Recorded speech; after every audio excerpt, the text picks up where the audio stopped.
Bonjour les sportifs et bienvenue au Club l'Instant Fit. Aujourd'hui, on vous a préparé une interview sur l'alimentation du sportif. Donc, je suis accompagné de Annabelle. Bonjour Annabelle. Et de notre coach muscu, Guy. Salut Guy. Donc voilà, donc on va vous parler sur l'alimentation du sportif et principalement notre débat sera axé sur la perte de poids. Pourquoi moi? Et la prise de masse. Oui, ça on l'avait compris. Mais...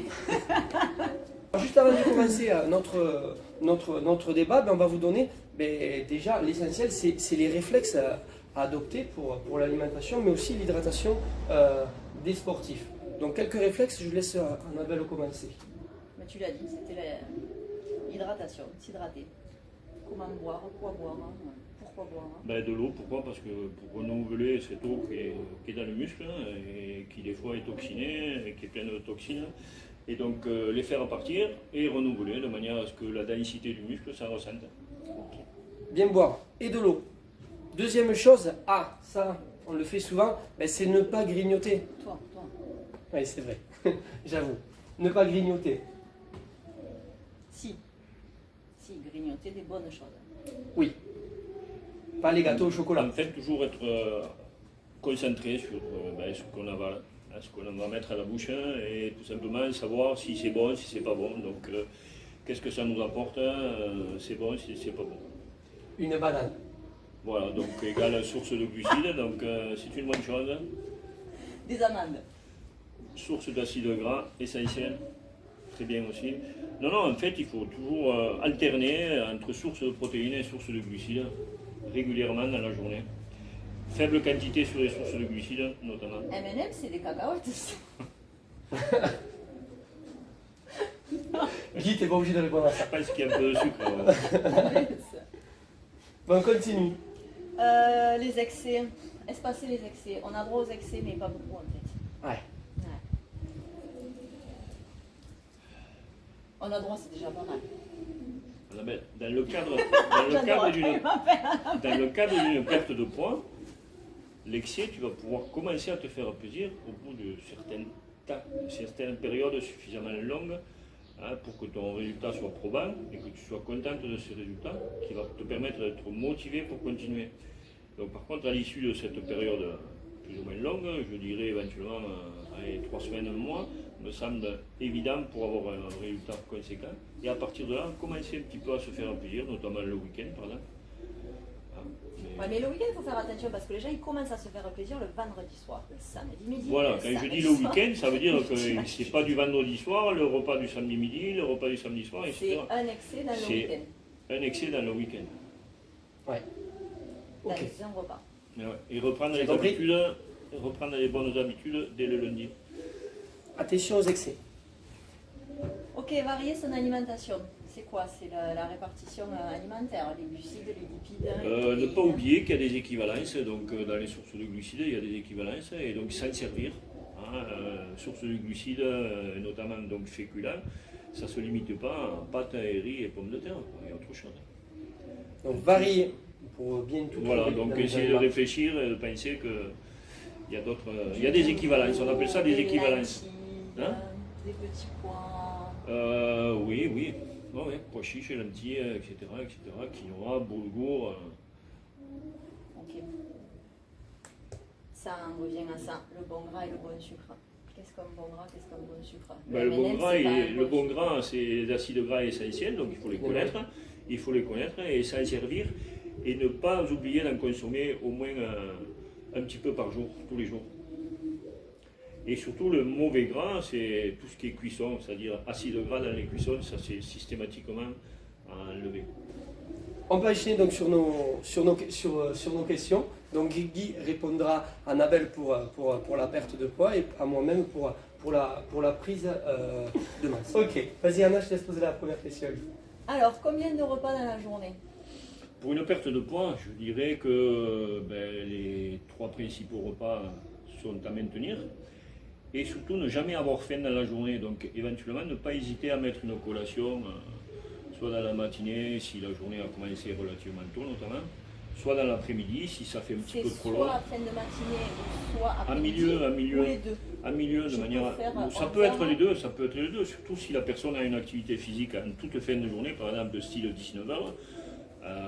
Je ne conçois pas, même si tu veux perdre du poids, et malgré ce, de venir faire du sport sans avoir une collation, surtout aux alentours de 19 heures, une activité physique, si elle doit être intense. Et pour moi, pour une prise de masse, donc. Prise de masse, donc là, par contre, pareil, principaux repas donc à maintenir. Ouais. Et les collations, les deux doivent être systématiques dans la matinée et dans l'après-midi. Ouais. Et je rajouterai une troisième qui me semble importante, celle avant le coucher. Pourquoi? Parce que c'est important d'avoir une source de protéines et une source de glucides juste avant d'aller faire dodo, hein, de manière à ce que le corps soit dans une phase anabolique, c'est-à-dire que son métabolisme soit stimulé, même pendant le sommeil. Donc ça nous fait à peu près entre collation et repas 6. Donc éventuellement, là, une de plus que sur la perte de poids. D'accord. Ok. Deuxième question. Allez, vas-y, attends. Tu vas lire, hein? Donc, comment gérer donc, les apports nutritionnels tout au long de la journée? D'abord, peut-être expliquer ce que sont les apports nutritionnels. Les apports, c'est sa répartition, protéines, lipides, glucides. Hein, avoir toujours un œil dessus. Donc je dirais que pour la perte de poids, eh bien, le ratio il doit être à peu près de 60% de protéines, 30% de glucides et le reste de lipides. Je peux tout. Ouais, Pas beaucoup de gras. sur une prise de poids, je dirais plutôt 60% de protéines et 30% de non, plutôt 60% de glucides, 30% de protéines et le reste de lipides. Et le reste de Un lipides. acide gras essentiel. Ok, d'accord. Voilà. Après, donc, le gabarit, soit de la femme ou de l'homme, est important en fonction de la répartition. Il faut savoir qu'on a tous un besoin calorique journalier, on appelle ça le métabolisme de base. De base, On a ouais. tous un métabolisme de base à avoir et qui se calcule en fonction de l'âge, du sexe, De son activité. de l'activité professionnelle et sportive de chacun. Hein. Et donc, je dirais que pour une perte de poids, ce qui est important, c'est d'avoir un apport calorique journalier un petit peu en dessous de son métabolisme de base. C'est-à-dire que si la personne a un métabolisme de base d'environ, une femme, environ 1800 calories, si elle veut perdre un petit peu de poids, il faut qu'elle soit toujours un petit peu en dessous. C'est-à-dire aux alentours de 1500, 1600 dans un premier temps. Ce qui est déjà par rapport à une prise de poids chez un homme, il faut savoir que s'il veut prendre du muscle ou de la masse, Ouais. il faut que son apport nutritionnel soit bien au-dessus de son métabolisme de base. C'est-à-dire que si c'est quelqu'un qui a qui a un métabolisme de 2000-2500 calories, s'il n'en bouffe pas 3000-3500, La balance, il faut qu'elle soit dessus. il n'explosera jamais, quoi. Hein. Ce sera toujours Donc connaître déjà son difficile. métabolisme de base. Cette répartition, elle se fait comment à chaque repas? Le matin, il te faut chaque fois des protéines, des glucides. Oui, à de toute chaque façon, repas. le but du jeu, oui.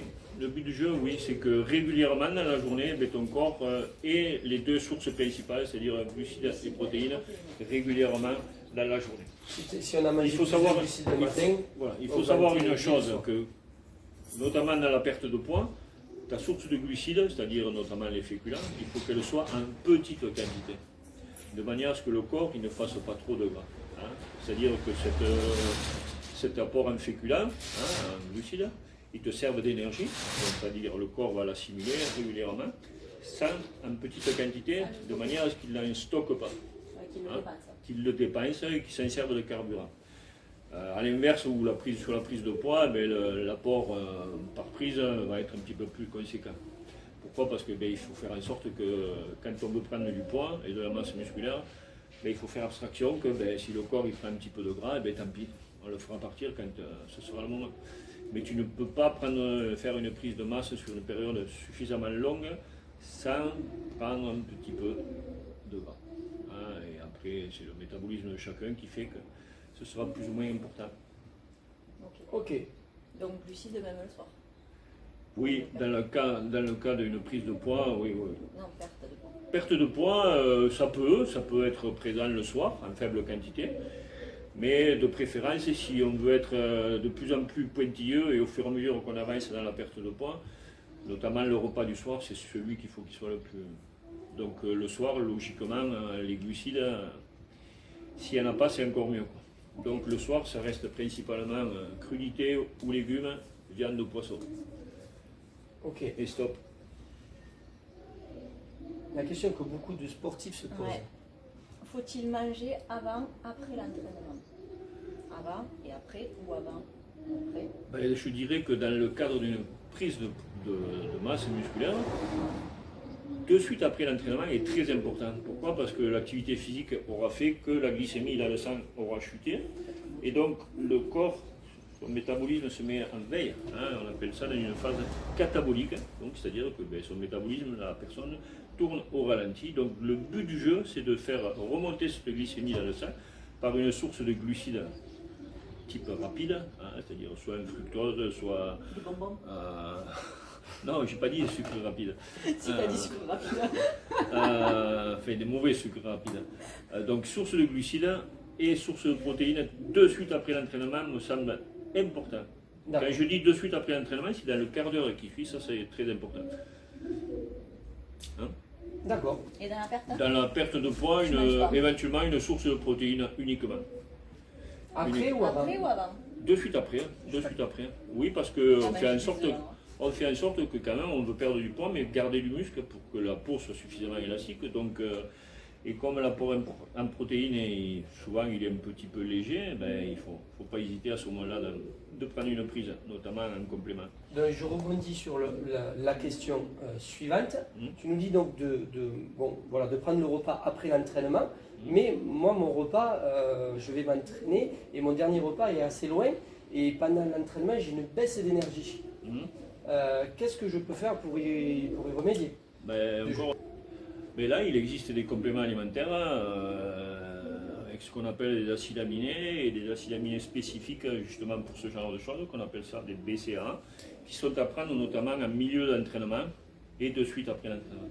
Donc là, tu peux consommer une boisson riche en BCAA. Ouais. Pas spécialement énergétique, mais riche en BCAA, c'est-à-dire ces trois acides aminés qui sont essentiels. Hein, à prendre pendant l'activité physique, notamment quand elle commence à être un petit peu longue, hein, et de suite après l'entraînement. D'accord. Pour que le corps, justement, pour que la glycémie ne chute pas très très bas. Hein. Ok. Très bien. Tu as répondu à ma question. Donc savoir utiliser ces compléments alimentaires au bon moment, à la bonne dose et au bon moment. Les BCA, c'est pas quelque chose qu'on trouve nous-mêmes dans l'alimentation? Il y en a dans les aliments, mais justement, pourquoi il existe les compléments alimentaires? Parce que dans l'alimentation, ils sont en trop faible quantité. Hein, et donc on ne peut pas avaler les grammages de BCA par le biais de l'alimentation. Et c'est tellement facile d'avoir ça en complément alimentaire. Au même titre que les protéines. Hein. Protéines, où c'est que vous allez pouvoir dans l'alimentation avaler 20 grammes de protéines ou 30 grammes de protéines pour un garçon de suite, par le biais de l'alimentation, à moins de manger une quantité d'œufs ou de poulet très vite. Ok, la question fatidique. En combien de temps je peux voir des résultats? Je dirais que quel que soit l'objectif, prise ou perte de poids, je dirais que le métabolisme et le côté génétique de chacun a son importance. Ouais.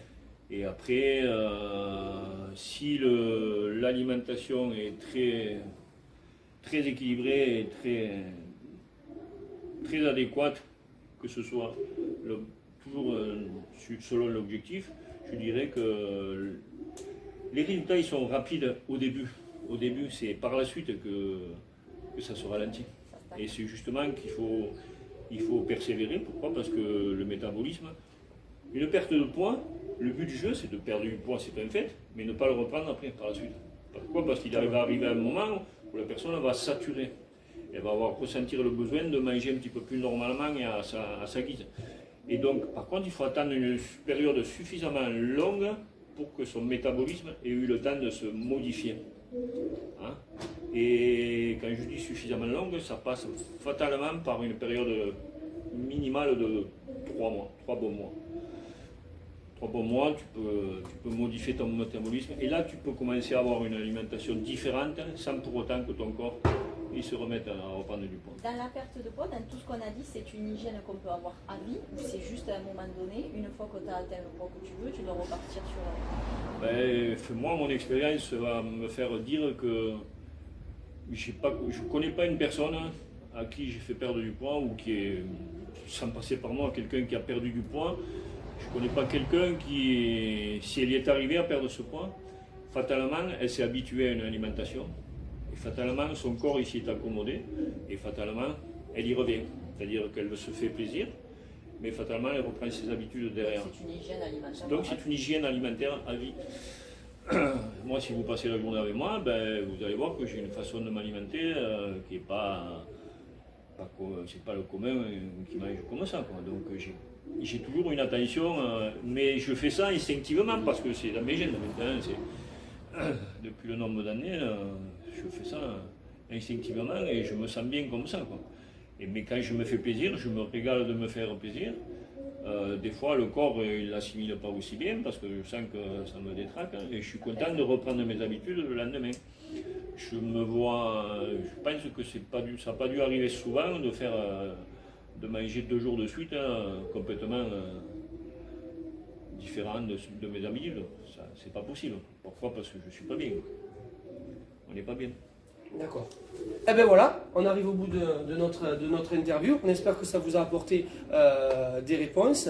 N'hésitez pas en commentaire peut-être à nous poser des questions et on les posera à Guy. Et n'hésitez pas donc à nous contacter en message privé.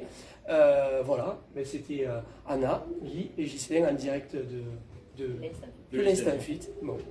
Salut les sportifs!